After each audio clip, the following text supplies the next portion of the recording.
बिस्मिल्लाहिर्रहमानिर्रहीम। अस्सलाम वालेकुम।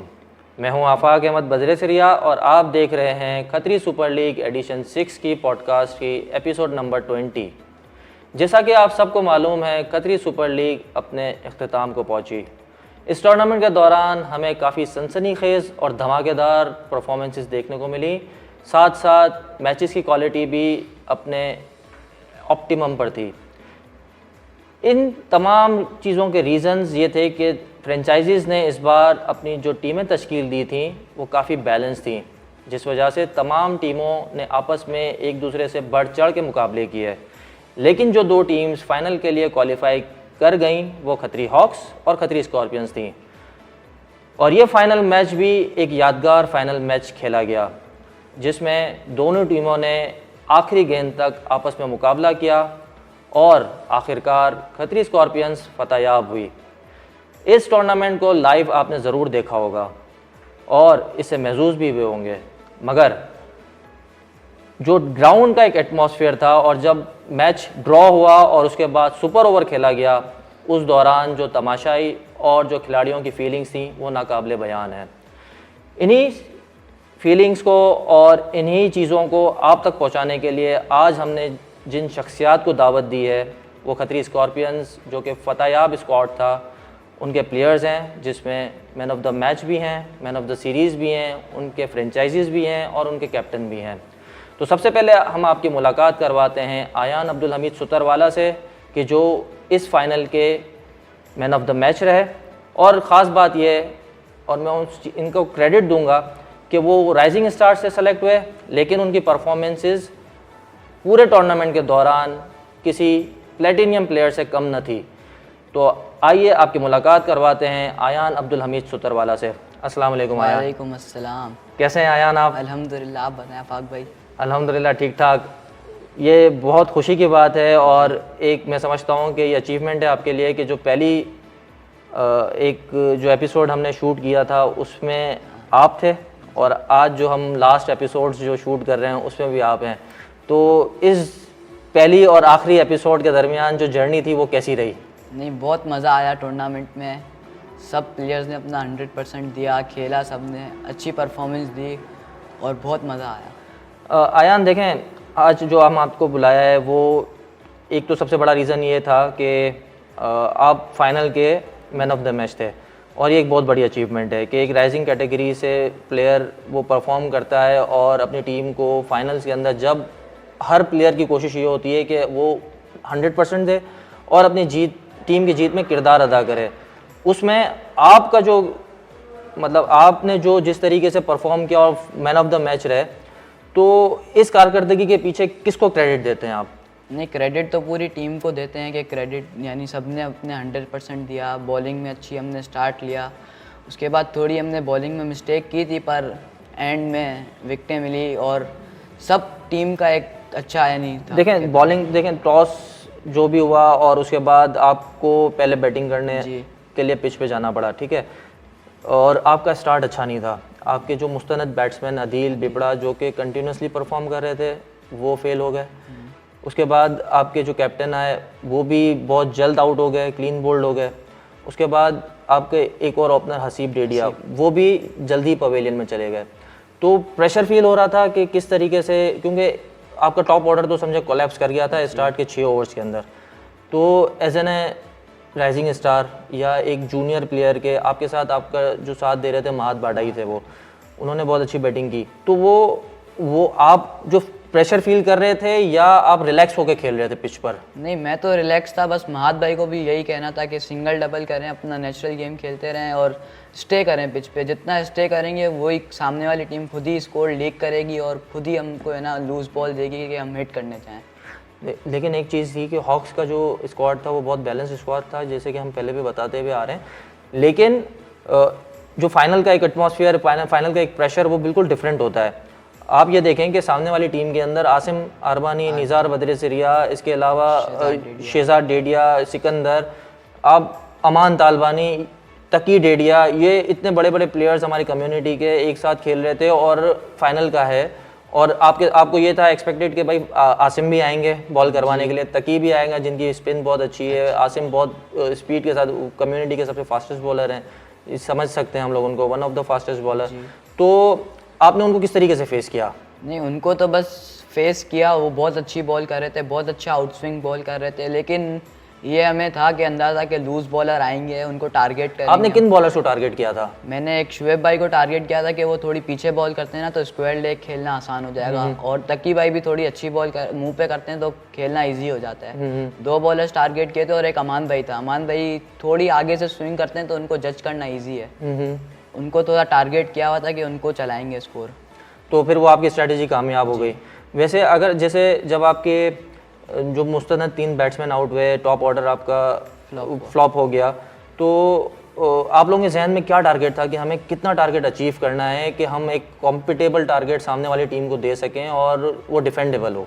हमने टारगेट तो माइंडसेट यही रखा था कि 130 to 135 करेंगे, क्योंकि थोड़ी पिच स्लो चल रही थी आसफाबाद की, तो यही माइंडसेट किया था कि 130 to 135 स्कोर करेंगे, और अल्हम्दुलिल्लाह अचीव भी किया हमने। आसिम याकूबानी ने हिटिंग की नीचे से आके, तो अचीव कर लिया हमने टारगेट। अच्छा, आपने 25 रन स्कोर किए एक मुश्किल वक्त के अंदर, तो वो 25 रन्स आपने इससे और बेहतर इनिंग्स खेली हैं, इससे अच्छी इनिंग्स खेली हैं, ये 25 रन्स को आप किस तरीके से काउंट करते हैं अपने?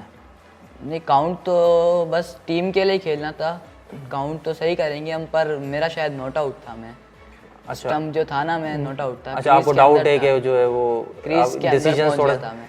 चलें, ये तो अब खेल का हिस्सा होता है, क्योंकि टेक्नोलॉजी तो थी नहीं, तो हम उसको, हो सकता है कि अंपायर्स ने उसको देखा हो और वो डिसीजन लिया हो। अच्छा, फिर आपकी जब आपने बैटिंग के अंदर अपनी परफॉर्मेंस दे दी, टीम को एक अच्छी पार्टनरशिप फराहम की, एक अच्छा फॉर्मेडेबल टोटल भी हो गया, अब बात आती है डिफेंड करने की टोटल के। अब सामने वाली टीम को किसी तरीके से रोकना भी है कि बहुत अच्छे प्लेयर्स उस टीम में मौजूद थे और उन्होंने बहुत अच्छी ओपनिंग पार्टनरशिप दी और अच्छे तरीके से चेस कर रहे थे, बहुत उनका चेज एक अच्छे लेवल पर जा रहा था। आप इंट्रोड्यूस हुए और क्रूशल वक्त में आपने 3 विकेट्स लेकर दी टीम को। कैप्टन की क्या हिदायत थी आपके लिए? यही कैप्टन ने यही कहा था कि लाइन टू लाइन बॉल करो और बस यानी खुल के बॉल करो, दिल खोल के। अगर छक्का पड़ता है कोई टेंशन नहीं है, वापस अच्छी जगह पे बॉल गिराओ, और यही फोकस किया और विकेटें मिली। फील्डिंग भी बहुत अच्छी रही आपकी, आपने कुछ कंट्रीब्यूट किया, किस तरीके से कंट्रीब्यूट किया था आपने? इजी कैचेस आए थे, यानी एक कैच थोड़ा मुश्किल था शहजाद भाई का, वो बहुत फ्लैट शॉट आया था, और फील्डिंग में अल्हम्दुलिल्लाह कैचेस आ गए। अच्छा, मैं एक चीज़ ये नोट की थी कि जब मैच टाई हो गया और आप जाहिर सी बात है सुपर ओवर डिसीजन तो लेना था मैच का, तो उसके लिए सुपर ओवर का, तो सुपर ओवर में आपको रिस्पॉन्सिबिलिटी दी गई थी, मतलब ये कि आपको ओपनिंग के लिए भी भेजा गया और सुपर ओवर भी आपसे कराया गया। ये आपने खुद बोला था या कैप्टन ने आपसे ये इस तरह का जो है वो डिमांड की थी कि मुझे अब करनी है? नहीं, मैंने खुद बोला था कैप्टन को कि बॉलिंग में आपने क्या कहा था, मतलब एक्चुअली कन्वर्सेशन अगर आपको याद हो कि वो क्या कन्वर्सेशन हुई थी आपकी? मैंने कैप्टन को यही बोला था कि मेरे अंदर इतना कॉन्फिडेंस है कि मैं उनको रोक लूँगा, और बॉलिंग में मैंने ये करके दिखाया, 6 रन पे उनको यानी डिफेंड उनको रोक दिया सुपर ओवर में जी। और बैटिंग में उनने बोला कैप्टन ने कि ओपन करोगे, तो मैंने हाँ बोला और बैटिंग की। आपको ये नहीं था कि मैं फील्डिंग कर आया हूँ, फिर मैंने एक ओवर भी करवाया है, बॉडी जो है वो बहुत ज़्यादा जो है वो स्टिफ हो गई होगी या जो है वो थकावट हो रही थी, ऐसा कोई आपको गुमान नहीं है? नहीं, ऐसा कोई भी नहीं था, स्टेमिना इतना था। चलें, ये बहुत अच्छी बात है कि इस एज के अंदर आप इतने कॉन्फिडेंटली, मतलब आप इतने कॉन्फिडेंट हो, तो और हम यही चाहते हैं कि ये कॉन्फिडेंट आप कैरी ओवर करो for the further next 10 to 15 years और आप एक अच्छे लेवल की क्रिकेट खेलो। हमारी तरफ से ये एक नए ख्वाहिशात हैं और हम उम्मीद करते हैं कि आप इतने कैपेबल हो और आप ज़रूर अचीव करोगे। Thank you for the coming to the show, और बहुत अच्छा लगा आपकी साथ जो कन्वर्सेशन हुई और आपसे जो बातचीत हुई, और मैं चाहूँगा कि नेक्स्ट एडिशन जब भी हो तो आप इसी तरीके से और ज़्यादा बेहतर तरीके से परफॉर्म करें। और जाहिर सी बात है आपने गोल किया होगा कि फ़ाइनल के मैन ऑफ द मैच के बाद आपने साइड की होगी मैन ऑफ द सीरीज़ को। इंशाल्लाह वो भी अगले टूर्नामेंट में कोशिश तो जारी रखेंगे। बहुत शुक्रिया आपका, आपसे बात करके बहुत अच्छा लगा। तो नाज़रीन, ये थे आयान अब्दुल हमीद सुत्तरवाला।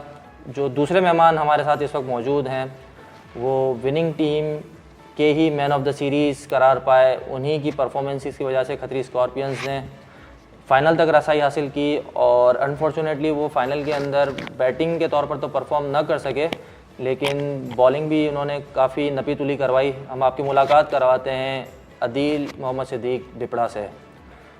अस्सलाम वालेकुम। वालेकुम अस्सलाम। कैसे हैं आप? अल्हम्दुलिल्लाह, आप बताएं कैसे हैं? अल्हम्दुलिल्लाह भाई, धमाकेदार performances, man of the series, क्या फीलिंग्स क्या हैं?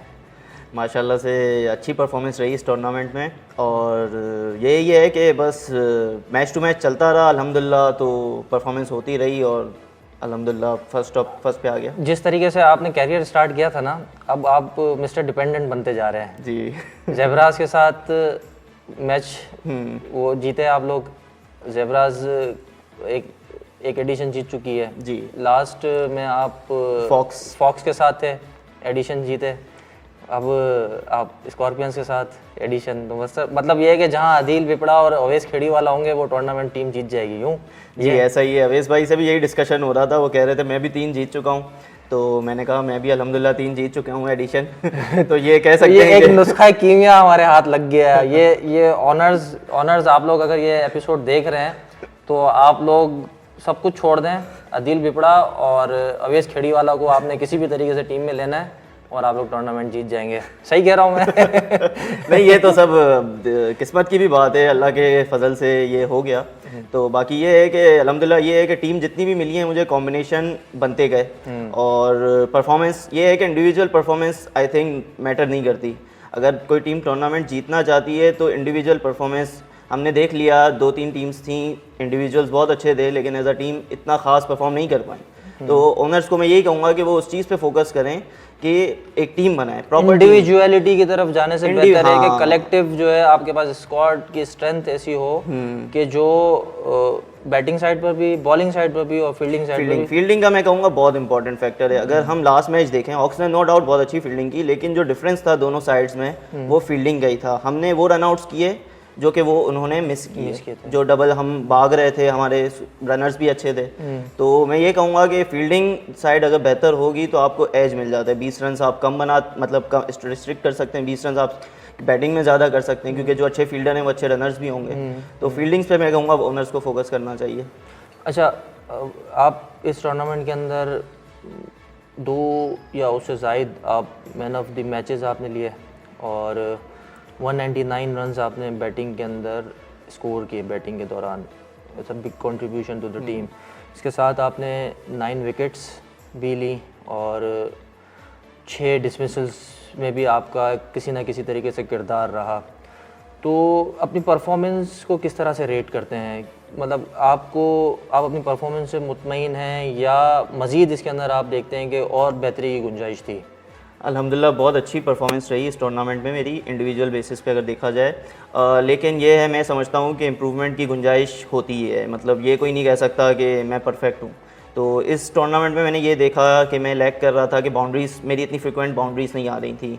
तो इस पर मैं इंशाल्लाह काम करूँगा, कोशिश करूँगा कहाँ मैं लैग कर रहा था, और इंशाल्लाह नेक्स्ट सीज़न में इस पर फर्दर इंप्रूवमेंट की लाऊंगा। और बॉलिंग में भी कुछ मैच से इतनी खास बॉलिंग, शुरू में बहुत अच्छी बॉलिंग की, लेकिन second half of the tournament match से इतनी अच्छी बॉलिंग नहीं हो पाई, तो उसमें भी गुंजाइश है और फर्दर बेहतर कर सकता हूँ। जो ये आपने अपनी एक कमी का जिक्र किया कि स्ट्राइक रेट, तो ये स्ट्राइक रेट का मसला आप टूर्नामेंट जब खेल स्टार्ट हुआ तब मतलब पास से लेकर आ रहे थे या इस टूर्नामेंट के अंदर आपको ऐसा फील हुआ है?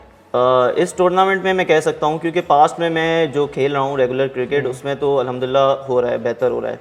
इसमें इस टूर्नामेंट में ये भी कह सकते हैं कि पिचेस जो मुझे मिली हैं हमारी टीम को, जो हमारे स्कोर्स भी आप देख लें 120, 110, 120, 110, तो पिचेस का भी उसमें था। लेकिन मैं ये समझता हूँ पिच को कहना, आप एज अ बैट्समैन आपको पिच हर तरह की कंडीशन मिल सकती है, तो आपको उसके लिए रेडी रहना चाहिए। तो मैं समझता हूँ कि मैं उस पर काम करने की मुझे फर्दर ज़रूरत है। अच्छा, जो इस टूर्नामेंट के अंदर मैन ऑफ द सीरीज़ आप बेहतर करने में कामयाब हुए, तो सबसे अच्छी इनिंग आपको जो आपको लगता है कि इस टूर्नामेंट की सबसे बेस्ट इनिंग थी, वो कौन सी थी? किस टीम के अगेंस्ट आपने खेली और किस वजह से वो आपकी बेस्ट इनिंग है? लायंस के ख़िलाफ़ मैंने बहुत अच्छा खेला, मैं समझता हूँ। उसमें मैंने 54 रन्स किए। वो था 3rd 4th एलिमिनेटर राउंड था, एक प्रेशर था, हम टारगेट चेस कर रहे थे, इतना बड़ा टारगेट नहीं था लेकिन चेस में हमेशा मुश्किलात होती हैं, रात का टाइम था, कंडीशंस भी फेवरेबल नहीं थी, तो मैं उस और बॉलर्स भी जो उनके थे क्वालिटी बॉलर्स उसामा और फजल, उनको फेस किया। उसके बाद नीचे से फ़ारूक भाई और फुदैल ने भी बहुत अच्छी टूर्नामेंट में बॉलिंग की है, तो वो एक अच्छे मैं समझता हूँ अच्छी बॉलिंग अटैक पर मैंने बहुत अच्छी इनिंग खेली, तो मैं उसको हाईली रेट करता हूँ। और जो 9 विकेट्स आपने ली वो किस मैच के अंदर बॉलिंग करने में सबसे ज़्यादा मज़ा आया आपको? मुझे हॉक्स के खिलाफ ही मज़ा आया था, जो पहला मैच हुआ था, तो उसमें काफ़ी अच्छी बॉलिंग कराई थी मैंने। 2 विकेट्स ली थी शहजाद भाई की और आसिम की, तो वो बहुत अच्छी परफॉर्मेंस थी मेरी। अच्छा, गोइंग फॉरवर्ड मज़ीद हम देखते हैं कि फ़ाइनल हो रहा है, ठीक है, प्रेशर सिचुएशन है, कैप्टन के साथ और एज अ सीनियर प्लेयर किस तरीके से आपने टीम को एक वैल्यू ऐड की उसके अंदर, टूर्नामेंट के अंदर स्कॉर्पियंस असद के साथ आपने किस तरीके से वैल्यू ऐड की आपने? वैल्यू एडिशन यही है कि वो मशवरे, इस टीम की खासियत थी कि यहाँ पे हर कोई फ्री हैंड था कि हर कोई मशवरा दे सकता था, मतलब तो मैंने ऑन द ग्राउंड भी बताइएगा और ऑफ द ग्राउंड भी बताइएगा। ऑफ द ग्राउंड यही हमारी मीटिंग्स, फ्रीक्वेंट मीटिंग्स होती रहे, मैंने मशवरा दिया कि मीटिंग्स होनी चाहिए, और साथ में ये है कि उस मीटिंग्स में ये होता था कि हम सबको फ्री हैंड देते थे, सभी कंट्रीब्यूट कर रहे होते थे, अपनी राय दे रहे होते थे। और ऑन द फील्ड ये था कि हम अक्सर बैटिंग लाइन डिस्कस कर रहे होते थे, क्योंकि हम इन दी एंड अगर हम आउट हुए के आ चुके होते थे पवेलियन पे, तो हम अक्सर डिस्कशन कर रहे होते थे। जैसे एहसन को भेजना था तो मैंने हमसे मशवरा किया, हमने कहा एहसन को भेजना चाहिए क्योंकि हमें तेज़ रनर भी मिल जाएगा और उसके शॉट्स भी अच्छे हैं, हो सकता है ये बाउंड्रीज वगैरह लगा दें, तो इस तरह के डिसीजंस में मैंने उनकी हेल्प की। बॉलिंग लाइन में भी ये था कि कभी कभार मशवरा कर लेते थे कि इसको आया बॉलिंग दें या इसको दें, तो वो एज़ पर कंडीशन हम डिस्कशन करते रहते थे, तो इस तरह से हुआ है। अच्छा, आप अदील के कंटेंडर को नेक्स्ट ईयर किसको देखते हैं कि अदील का कंटेंडर हो सकता है? पिछले साल असद आपके कैप्टन, मौजूदा सीज़न के कैप्टन, वो मैन ऑफ द सीरीज़ थे, इस मरतबा अदील बिपड़ा इस मैन ऑफ द सीरीज़ है। नेक्स्ट ईयर आपको क्या लगता है कौन हो सकता है कंटेंडर? नेक्स्ट ईयर बहुत मतलब हम पूरे पूल को अगर हम देखें, खतरी कम्युनिटी का जो जितने भी प्लेयर्स का पूल है उसमें किसको आप ज़्यादा रेट करते हैं कि ये हमारे जो है ना, 2-3 नाम ले लें, 3-4 नाम ले लें वो? मैं समझता हूँ कि सिबगतुल्लाह याकूबानी बहुत आउटस्टैंडिंग बैट्समैन हैं, बॉलिंग भी बहुत आउटस्टैंडिंग करते हैं वो, तो मैं उनको देखता हूँ। उनकी पोजीशन जो अब रैम्स में खेल रहे थे, मैं समझता हूँ वो उस पोजीशन पे खेलते नहीं हैं, वो आया फन डाउन सेकंड डाउन उस पर ज़्यादा बेहतर खेल सकते हैं, तो अगर वो उनको उस तरह का चांस मिला तो मैं समझता हूँ वो उनमें वो कैलिबर है, वो कर सकते हैं। दूसरा ताहिर सुत्तर वाला, तो वो आउट क्लास बैट्समैन में तो नो डाउट उनका कोई जवाब नहीं, हार्ड हिटिंग की बात की जाए।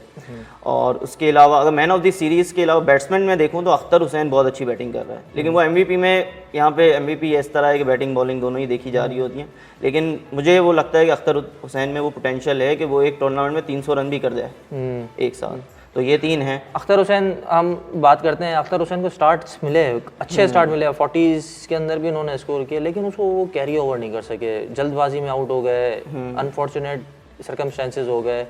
तो अख्तर हुसैन एग्री करते हैं कि मतलब हम एग्री कर सकते हैं, मैं भी एग्री करता हूँ कि अख्तर हुसैन एक अच्छा कंटेंडर है। जी बिल्कुल। इसके अलावा एक नाम है उसका, लेकिन नाम लेना जल्दी हो जाएगा, अयान है मैं समझता हूँ, लेकिन अयान अभी काफ़ी यंग है, प्रेशर सिचुएशन में देखना होगा किस तरह, बहुत अच्छा प्रेशर हैंडल किया, लेकिन ये है कि उसमें पोटेंशियल है, अगर वो कंटिन्यूसली लर्निंग के फेज़ में रहें तो मैं समझता हूँ कि वो टूर्नामेंट के बेस्ट प्लेयर बन सकते हैं फॉर द लॉन्ग टाइम। ये नहीं है कि 1-2 साल, हम जैसे हैं 1-2 साल, वो मुझे लगता है कि काफ़ी अच्छी क्रिकेट खेल सकते हैं, तो उनमें पोटेंशियल है।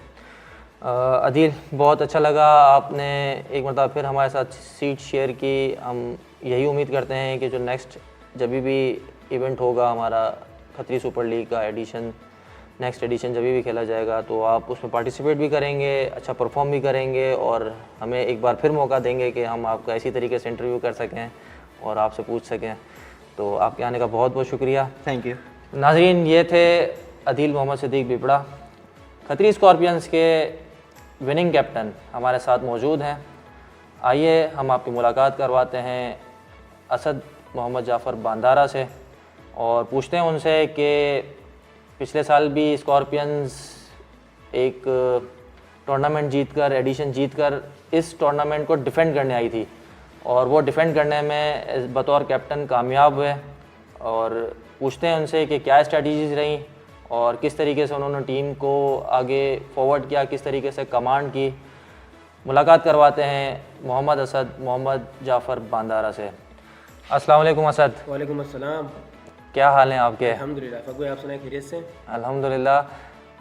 असद, बहुत सारी बातें करूँगा लेकिन थोड़ी सी हिस्ट्री के जब भी KSL होता है कभी कभार ऐसा होता है कि कुछ टीम्स बदल जाती हैं और नई फ्रेंचाइजीज़ आ जाती हैं, कुछ पुरानी होती हैं जो कि पिछला टूर्नामेंट हार गई होती हैं।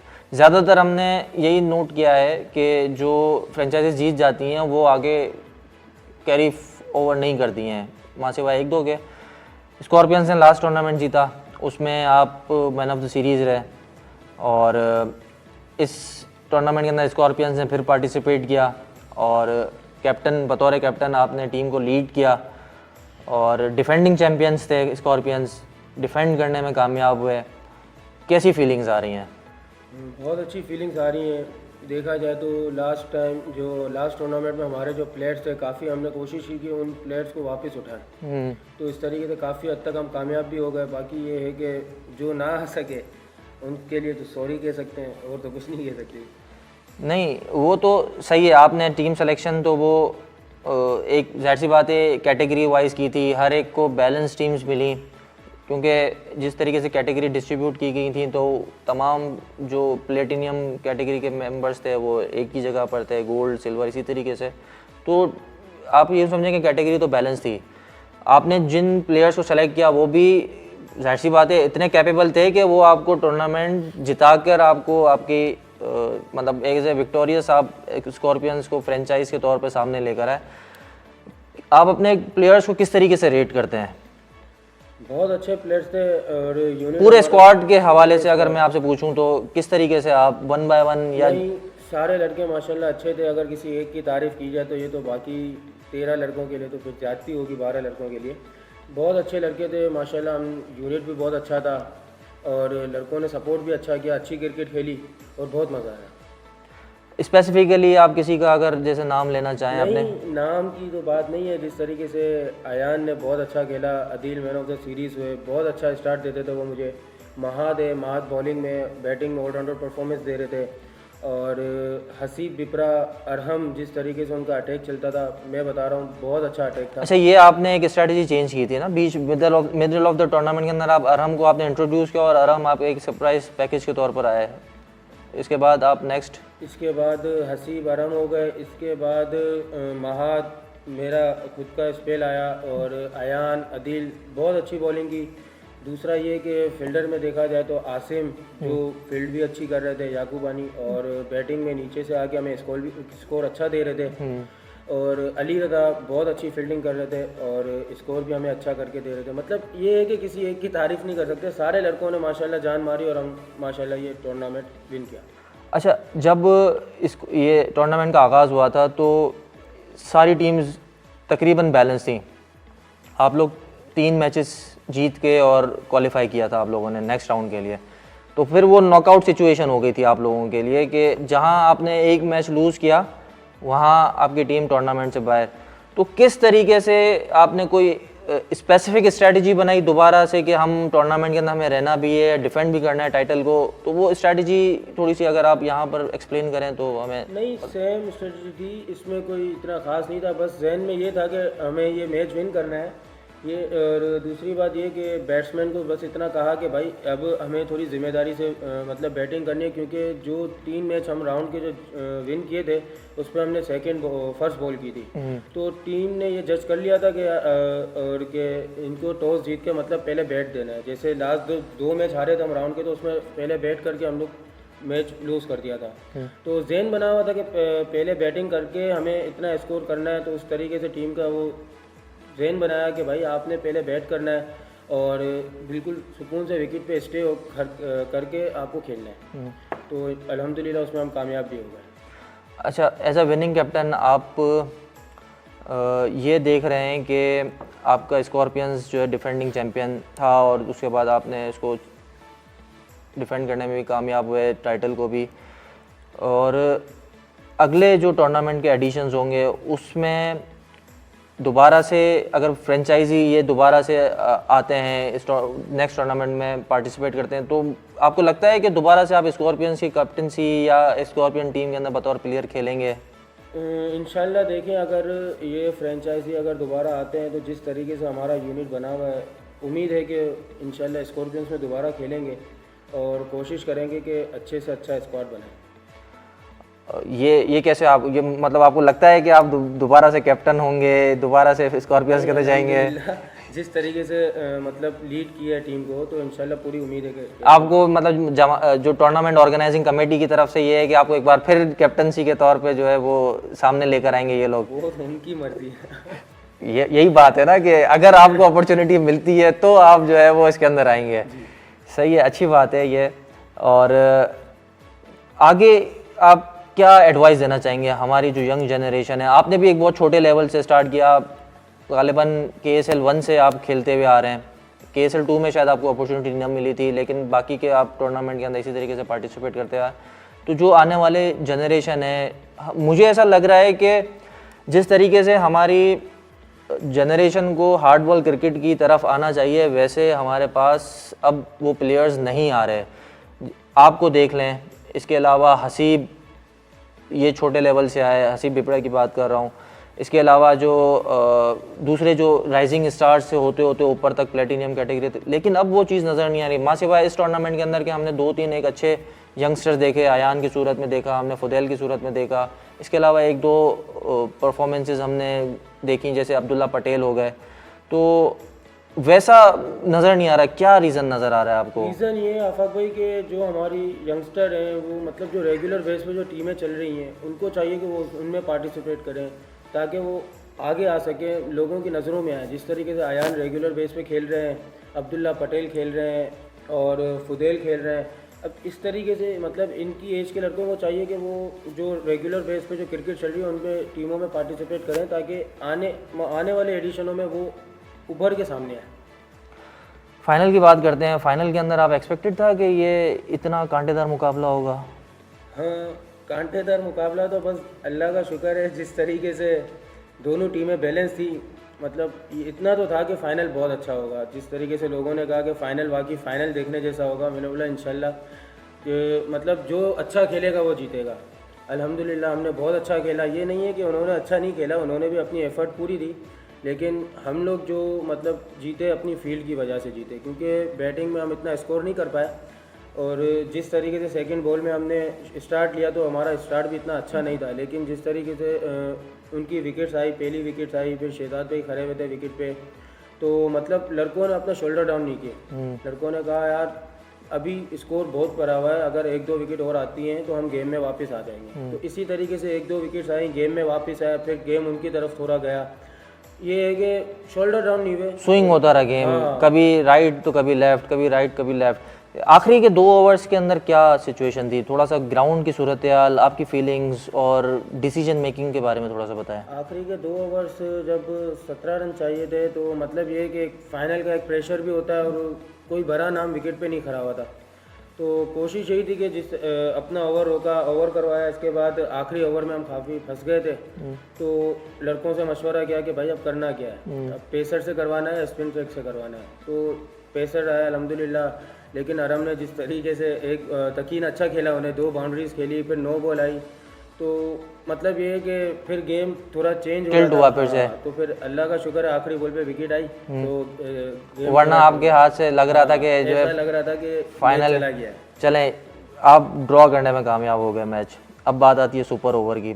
सुपर ओवर के अंदर आपने एक बहुत बड़ा गैम्बल खेला, मैं समझता हूँ कि अब दाद देनी चाहिए आपके डिसीजन को और अयान की सेल्फ कॉन्फिडेंस को। किस तरीके से आपने, मतलब ये कि मैं सिंक इन नहीं कर पा रहा हूँ कि आपने इतना बड़ा गैम्बल कैसे खेल लिया फाइनल के दिन? नहीं, उस बच्चे का उस दिन नज़र आ रहा था कि वाकई इस बच्चे का दिन है। जिस तरीके से उसने बैटिंग की, इसके बाद बॉलिंग की और फील्डिंग में माशाल्लाह 2-3 कैचेस लिए, तो ऐसा लग रहा था कि जिस उसे जो ब्रेक मिल रहा था ना, वो मैं बता नहीं सकता कि इतना बड़ा ब्रेक मिल रहा था। मतलब अगर सुपर ओवर में उसे ना करवाते तो उससे ज़्यादती होती। सामने आसिम खड़ा हुआ था, वो अगर 2-3 बॉल से अगर कनेक्ट हो जाती तो वो फिर नहीं ऐसा बात नहीं था, तो क्योंकि मैच में भी आसिम की विकेट अयान नहीं ली थी, तो शहजाद भाई भी उसको खेल नहीं पा रहे थे क्योंकि उसका बॉल बहुत ब्रेक हो रहा था, तो विकेट भी उसी के मतलब का था। मैंने कहा आप अपना ओवर कंटिन्यू करें, ये सुपर ओवर आप करवाएं। सही है। तो और बच्चा भी अपने ऊपर बहुत कॉन्फिडेंस था। उसके बाद उन्होंने आपके जो एक्सपेक्टेशंस थी उस हिसाब से ओवर भी करवाया, बैटिंग में भी गए, साथ दिया, और जो है वो जाके रन्स भी स्कोर करके दिए, और एज अ विक्टोरियस स्कॉर्पियंस को उन्होंने किया। हमने अपनी पिछली एपिसोड के अंदर, इसी एपिसोड के अंदर, पिछले पार्ट के अंदर हमने उनको दावत भी दी थी, काफ़ी बातचीत भी हुई। असद, बहुत अच्छा लगा आपसे बातचीत करते हुए, और हम उम्मीद करते हैं जैसे कि आप भी उम्मीद रखते हैं कि नेक्स्ट एडिशंस के अंदर आप एज अ कैप्टन परफॉर्म भी करेंगे और एक मरतबा फिर ट्रॉफी लिफ्ट करेंगे। डिफेंडिंग चैम्पियन स्कॉर्पियंस के अंदर अगर नहीं, लेकिन किसी और टीम में जो है वो किसी और फ्रेंचाइजी को आप एज अ विक्टोरियस लेकर आएँ, ये हमारी ख्वाहिश है। और मिलते हैं फिर नेक्स्ट एडिशन में आपके साथ दोबारा से। तो नाजरीन, ये थे असद जाफ़र बांदारा। अब हम जिस शख्सियत को आपसे मिलाने जा रहे हैं वो हमारी इस एडिशन की विनिंग टीम के फ्रेंचाइजी अरसलान अहमद अब्दुल्ला दुफ़ीवाला। आइए हम आपकी मुलाकात करवाते हैं और उनसे पूछते हैं कि लास्ट 2 सीज़न से किस फार्मूले के तहत टीम तश्कील देते हैं कि उनकी टीम इस खतरी सुपर लीग एडिशंस की फ़तहयाब टीमों में शामिल हो जाती है। अस्सलाम वालेकुम अरसलान। वालेकुम सलाम। क्या हाल है आपके? अल्हम्दुलिल्लाह। फाक भाई आप बताएं। अल्हम्दुलिल्लाह। अरसलान, मैंने तो इंट्रोडक्शन में यही बोला कि फार्मूला लेंगे इनसे ताकि आगे भी पता चले लोगों को किस तरीके से टूर्नामेंट जीता जाता है कंसेक्यूटिवली। क्या फार्मूला है? एक्चुअली फार्मूला तो ऐसा कुछ नहीं है। मेरी कोशिश ये होती है आफाक भाई कि मेजॉरिटी ऑफ द जो फ्रेंचाइजी होते हैं वो जाते हैं प्लेयर्स की परफॉर्मेंसेस पे, उनके एक्सपीरियंसेस पे, बट हमारा थोड़ा सा एक डिफरेंट स्ट्रैटेजी है। वो स्ट्रैटेजी ये है कि हम यूजुअली उन प्लेयर्स को सेलेक्ट कर रहा हूँ मैं पिछले लास्ट सीज़न में भी और इस सीज़न में भी कि जो ये तीसरा सीज़न है आपका? यस, तीसरा सीज़न था। पहला सीज़न तो वो बहुत बैड एक्सपीरियंस था बिकॉज उसमें कोई एक्सपीरियंस भी नहीं था कि ऑक्शन होता किस तरह से और सारी चीज़ें। यस, लास्ट सीज़न से व्हाट वी हैव ऑब्जर्व कि वो लोग जो एटलीस्ट कंफर्टेबल हों मेरे साथ बात करने के लिए। सिंस अभी मैं आपको इस सीज़न का बताऊं कि इस सीज़न में मैं असद पे नहीं, मैं वाजिद पे जाना चाह रहा था, ठीक है ना। ये आज मैंने रिवील किया है कि मैं वाजिद को एज एन कैप्टन उठाना चाह रहा था, लेकिन सिंस अगर मैं वाजिद की बात करूँ ना तो मेरा बनता नहीं है उनको कुछ बोलना, क्योंकि मुझे कभी क्रिकेट खेलते हुए किसी ने भी नहीं देखा और Wajid is a very experience player. तो अगर मैं वाजिद को कुछ बोलूँ तो समहाउ वो एक है ना बायसनेस हो जाती है, या वो बंदा डीमोटिवेट हो जाता है कि भाई ये मैं इतना एक्सपीरियंस प्लेयर हूँ, ये मुझे कह रहा है कि ये यहाँ नहीं वहाँ खेलना चाहिए या इसकी यहाँ जगह बनती है। तो व्हाट वी डू एग्जैक्टली कि हम उन प्लेयर्स को मेजॉरिटी सिलेक्शन की तरफ जाते हैं जिनसे हमारी एक एटलीस्ट मैं उनसे कुछ बात कर सकूं और वो मुझे सेम रिस्पॉन्सिव मैनर्स में मुझे जवाब भी मिले। अब मैंने लास्ट सीज़न जैसे Sibgatullah is a good friend of mine बहुत टाइम से, अच्छा उसमें अब्दुल हई, मैं 3 नाम लूँगा, निज़ार, फजल अब्बास और सिबगतुल्ला। लास्ट आपके सीज़न अब्दुल हई भी क्यों छोड़ा इनको? मैं आपको बता देता हूँ। देखें, Nizar was not in a list of captain, ठीक है ना। और निज़ार यस मुझे उससे पहले मिले थे बट वो उम्रे पे जा रहे थे तो he was not in a list of captain. तो मेरे पास कैप्टन के लिए जैसे मैंने आपको बताया वाजिद और असद दोनों नाम थे। अच्छा, मेरा स्क्वाड सिर्फ ये था कि मुझे 2 बॉलर्स उठाने, पेसर।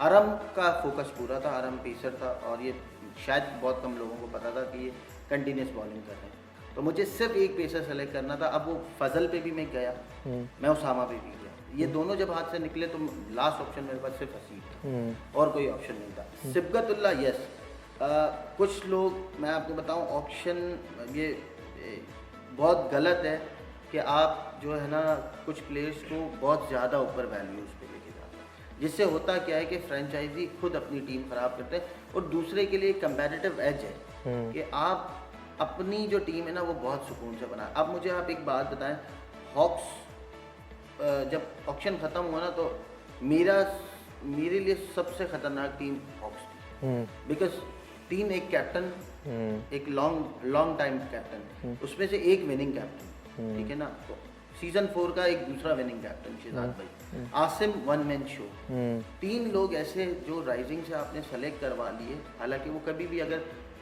थोड़ा सा समझदारी से ऑक्शन चलाता या चलता तो वो 3 कभी भी एक टीम में नहीं, क्योंकि ऑल्दो 2 ऑलराउंडर, एक बहुत अच्छा बैट्समैन शहजाद भाई, नो डाउट, जिसको मतलब आप किसी से भी पूछ लें कि अगर वो पिच पे खड़े हैं तो वो फिनिशर हो सकते हैं, और या वो बॉलर्स को या वो कैप्टन को उन डिसीजंस पे ला सकते हैं कि वो अपनी बॉलिंग स्पेल पूरा चेंज कर लें। शहजाद भाई हैं, निज़ार है, उसके बाद उसामा एक बहुत बड़ा नाम है जो नहीं आ पाया, सिबगतुल्ला यस, लेकिन सिबगतुल्ला की मैं बेसिकली हर चीज़ के एक लिमिट सेट कर गया था, मुझे इस प्लेस पे इतना जाना है, इसके ऊपर मैं नहीं जाऊंगा। आइदर और वो निज़ार हो, वो आसिम अरबानी हो, वो गुल अब्बास हो, ठीक है, या वो सिबगतुल्ला। मैंने हर चीज़ की एक लिमिट सेट की थी, उसके बाद उसके बियॉन्ड मैं नहीं जा सकता। ये एक छोटी सी फॉर्मूला, बहुत मतलब ये है कि छोटी सी तो आपके लिए छोटी सी बात होगी, लेकिन इसके पीछे जो वर्किंग है, जो स्ट्रेटजी है, वो जाहिर सी बात है वो एक बहुत ज़्यादा लर्निंग भी मांगती है और बहुत ज़्यादा एक रिसर्च भी मांगती है। तो चलें, ये आपने बहुत अच्छा एक्सपीरियंस शेयर किया। अब टूर्नामेंट सिलेक्शन हो गई, टीम बन गई, फिर टीम को किस तरीके से मैदान में उतारा? बेसिकली हमने टूर्नामेंट स्टार्ट होने से पहले एक हमने प्रैक्टिस मैच रखा था आसिफाबाद में, and the team did very well. 187 का टारगेट दिया था हमने, और सामने वाली टीम को बहुत इजीली हमने 14-15 ओवर में रिस्ट्रिक्ट भी कर दिया था। अच्छा, the same plan goes for the first match Lions के खिलाफ था, लेकिन अनफॉर्चुनेटली उसमें क्या हुआ कि यस, वो टूर्नामेंट का पहला भी मैच था, उसमें थोड़ा सा प्रेशर भी था। हमने डे में खेला था और वो नाइट का मैच था।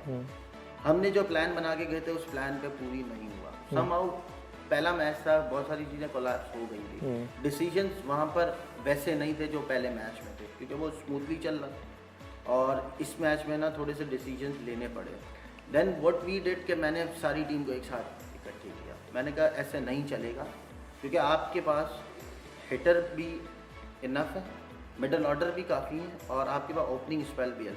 क्योंकि सबसे पहला डिसीजन तो मेरे लिए ये डेफिनेटली एक बहुत बड़ा था, क्योंकि असद, आपका हसीब डेडिया, आपका ये अदील, ठीक है, और एक और है अरम, ये चारों ओपनर बैट्समैन। अब मैं किसको 2 को सेलेक्ट करता जो मेरे लिए बेस्ट है। फिर हम एक पूरी टीम बैठे, हमने एक स्ट्रैटेजी बनाई कि भाई ये 4 शेड्यूल पे खेलेंगे, मिडल ऑर्डर ये 3 ही संभालेंगे, इसके अलावा कोई मिडल ऑर्डर पे नहीं आएगा। Depending upon the situation of the match हम देखेंगे कि हिटर पहले जाएगा या मिडल ऑर्डर पहले जाएगा। तो हम थ्रू आउट पूरा टूर्नामेंट हमने वो सेकंड मैच की प्लानिंग जो हॉक्स के अगेंस्ट की थी, सेम प्लानिंग पे पूरा टूर्नामेंट किया। हमने कोई चेंजेस नहीं की, जो हमने कंसिस्टेंसी के साथ उसी तरीके से सेम कंसिस्टेंसी। यस, बॉलिंग में हम थोड़ा सा चेंजेस एक्सपेरिमेंट किए हैं आप लोगों ने। बैटिंग में हमने कोई चेंजेस नहीं किए थे सेकंड मैच। ये उसके बाद एक पहला मैच आप लोग हारे? यस, पहला और पांचवा हारे थे। अच्छा, वो वही बात थी कि मतलब कोई भी टीम, हम ये नहीं कह सकते थे कि 5 टीमों की बात करते हैं हम, ठीक है, तो तकरीबन सब ने ही जो है वो इसी तरीके से क्वालिफाई किया, 3 और 3 के साथ, 3-3 के साथ क्वालिफाई किया। जो डिफरेंशियल था वो उनकी विनिंग परसेंटेज, मतलब winning run rate, net run rate के ऊपर जो है सारा डिसीजन गया था। तो आप लोगों को कहीं पर ये खौफ आया था कि इस मर्तबा टीम 5वें नंबर पर चली जाएगी लास्ट मैच में? मैं अब लोगों को एज सच तो इस तरह से कोई थ्रेट नहीं था। हाँ, जब मैच नंबर 4 था हमारा, उसमें हम लोगों को ये था कि अगर हम ये मैच हार जाते तो यस, हम शायद डिस्क्वालीफाई हो सकते हैं, क्योंकि हमारे लिए पहला मैच हम 2 टीमों को सबसे अपने से कम समझते थे। वो थी जिनसे हम दोनों से हम मतलब एक से हम हारे, एक से जीते। हम लॉयंस को और हम जो स्टैलियंस हैं उसको हम समझते थे कि इसमें थोड़ा सा ऐसा है कि हम उनको इजीली बीट कर सकते हैं other than rest of the teams. लेकिन यस, लॉयंस पे हमारी स्ट्रैटेजी बिल्कुल फेल हो गई। और अगेंस्ट वाजिद, ठीक है ना, वो हमारी एक बिल्कुल अलग स्ट्रैटेजी थी क्योंकि उसमें हमारे एक हमारा कीपर भी बैठा हुआ था, अली रज़ा सुतर वाला और हसीन, ये तीनों जो टॉप ऑर्डर बैट्समैन हैं वो हमारे रेस्ट पे थे। तो इसलिए स्ट्रैटेजी अब कैप्टन के लिए भी एक बहुत बड़ा डिसीजन था कि किस तरह से मैनेज करें।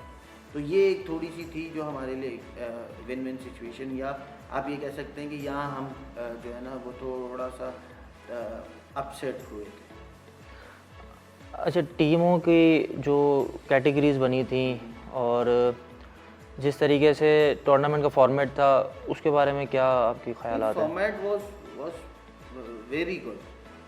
यस, इस बार लास्ट सीजन ये था कि 13 प्लेयर सेलेक्ट करने थे, इस मरतबा 14 प्लेयर सेलेक्ट करने थे। अब उसमें यस यंगस्टर्स को इसको आप क्योंकि देखें, ये जो एक प्लेयर्स के बराने से, एक प्लेयर की एडिशन से आपका पूरा टोटल कॉम्बिनेशन मुतासिर हुआ होगा, क्योंकि उसके साथ डिफरेंट चेक्स के साथ ये टूर्नामेंट खेला जाता है कि ऐसा ही है कि हर प्लेयर को एक इक्वल नंबर ऑफ पार्टिसिपेशन मिलनी चाहिए, क्योंकि जाहिर सी बात है वो अपना 1.5 महीना 2 महीना जो है वो एक टीम के साथ एसोसिएटेड है और उसको चांस ना मिले किसी भी तरीके से, उसको खेलने का मौका ना मिले तो फिर उसके साथ जाती है वो। तो सिर्फ एक प्लेयर की एडिशन से आपकी जो है पूरा जो है आपका कॉम्बिनेशन मुतासिर हो सकता है। तो किस तरीके से इसको आपने कॉप अप किया था? असल में देखें, मैं आफाक भाई, एक कैप्टन के लिए तो एक बहुत सिंपल सा वो होता है कि उसने जस्ट ग्राउंड में उतरने के साथ ही, और जब हमारी मैनेजमेंट उनको पेपर्स देती हैं तो उन्होंने प्लेइंग 11 देनी होती है और 12 में अपना बताना होता है। उसके बाद कैप्टन ग्राउंड में होता है, जो बाकी के जो 2 लोग होते हैं ना उनको फेस से फ्रेंचाइजी को करना होता है। अब यहाँ पर हमारे लिए एक बहुत बड़ा डिसीजन था, रीज़न बीइंग के आयान एक राइजिंग स्टार, लेकिन ही स्टिल परफॉर्म। अच्छा, अगर मैं कोई गोल्ड का परफॉर्म नहीं कर रहा, ठीक है ना, अब उसको बिठाना भी थोड़ा सा मुश्किल है, क्योंकि यस वो गोल्ड से हैं, उनके पास एक्सपीरियंस है, एक परफॉर्मर दूसरा एक्सपीरियंस होल्डर। अब यहाँ पर है ना सबसे ज़्यादा फंसते हैं फ्रेंचाइजी। अब 14 लोगों के टोटल में, अब मैं आपको बताऊँ कि हमारे पास 3 नाम आए, अवैस भाई, मुर्तज़ा, उबैश और सलीम जावेद। अब हम जिसको एफर्ट करने के लिए फील्डिंग में देते थे वो परफॉर्म करते थे। हम यहाँ लास्ट फाइनल में फंस गए थे कि हमने खिलाना किसको और रेस्ट पे किसको देना। तो यहाँ सबसे ज़्यादा मसला फ्रेंचाइजी को होता है, क्योंकि कैप्टन भी यूजुअली वो यही कहते हैं कि दैट्स नॉट माय डिसीजन, आप अटलान से बात। लेकिन देखें ना, हैंडीकैप हो गई थी मैनेजमेंट कि the number of entries they received in the rising category were far more than the selection criteria. उनको जाहिर सी बात है, अब अगर कोई भी शख्स अगर पार्टिसिपेशन फॉर्म फिल कर रहा है तो वो इसी उम्मीद के साथ कर रहा हो कि मुझे मौका मिलेगा, और सबसे ज़्यादा कटिंग जो है वो राइजिंग कैटेगरी में।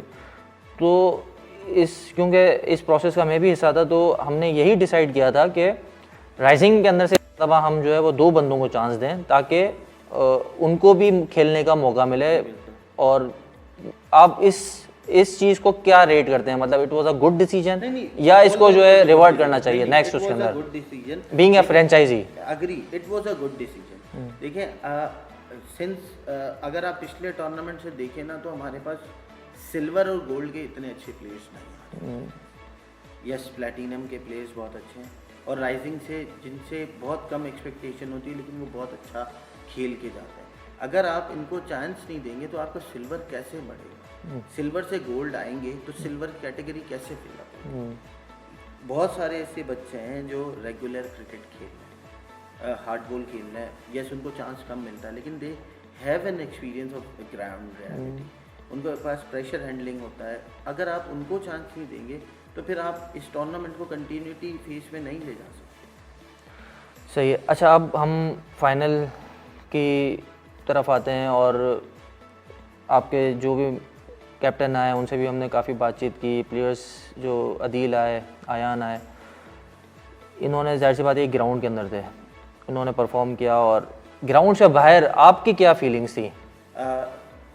पावर प्ले में इट वाज डिसाइडेड कि इट्स नॉट पॉसिबल कि ये मैच जीत पाएंगे, जस्ट बिकॉज ऑफ के शुरू के 2 ओवर में ही शहजाद भाई का कैच छूटा था, उसके बाद सिकंदर अच्छा खासा सेट हो चुका था, और शहजाद भाई कंटिन्यूटी फेस में, मतलब उनको जो लूज बॉल देना तो वो बाउंड्री कंफर्म थी। तो ये एक बहुत बड़ा थ्रेट था हमारे लिए।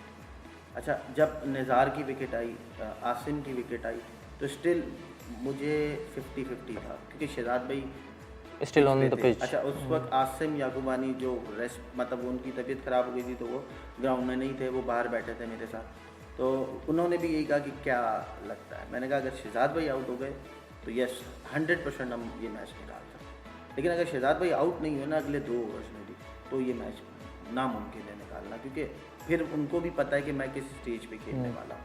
तो ये एक हमारे लिए थ्रेट था। फिर शहजाद भाई की विकेट आई शहजाद भाई की विकेट आई तो वी वर प्रीटी कॉन्फिडेंट कि ये था। और फिर लास्ट 2 ओवर्स के अंदर आपको, हालांकि 2 ओवर्स में गालिबन उनको 17 रन चाहिए थे, आखिरी ओवर में 13 रन चाहिए थे, तो वो 13 रन जो थे वो कितना भारी थे आपके ऊपर? वो 1 ओवर कितना भारी हो रहा था आपके ऊपर? 1 ओवर मतलब मैं ये डिसाइड कर चुका था कि यहाँ हम जीते यहाँ हैं, लेकिन what our team did was fantastic. मतलब यहाँ तक लाना और शुरू में 6 ओवर में 90% मैच तकरीबन वो अच्छा चेस कर रहे थे वो जीत, ठीक है ना। तो यहाँ तक लाना वाज ट्रेमेंडस, और मैंने कहा था कि बस अगर हारते भी हैं तो कोई इशू नहीं। अच्छा, इस एपिसोड को रैप अप करते हैं जल्दी से। फ्यूचर बताएं ज़रा स्कॉर्पियंस के साथ। स्कॉर्पियंस के साथ कुछ नहीं कह सकता बिकॉज मैं फहील है हमारे स्पोर्ट्स सेक्रेटरी, और आपने भी मुझे कई बार देखा होगा इवेंट्स में, मैं एज एन मैनेजमेंट बिल्कुल आप पेश रहे हैं, मैनेजमेंट का पार्ट भी मैनेजमेंट का पार्ट था, लेकिन मैं फ्रंट पे नहीं था बेसिकली क्योंकि मेरे साथ मेरी टीम एसोसिएट थी, मैं बैक एंड वर्किंग कर रहा था।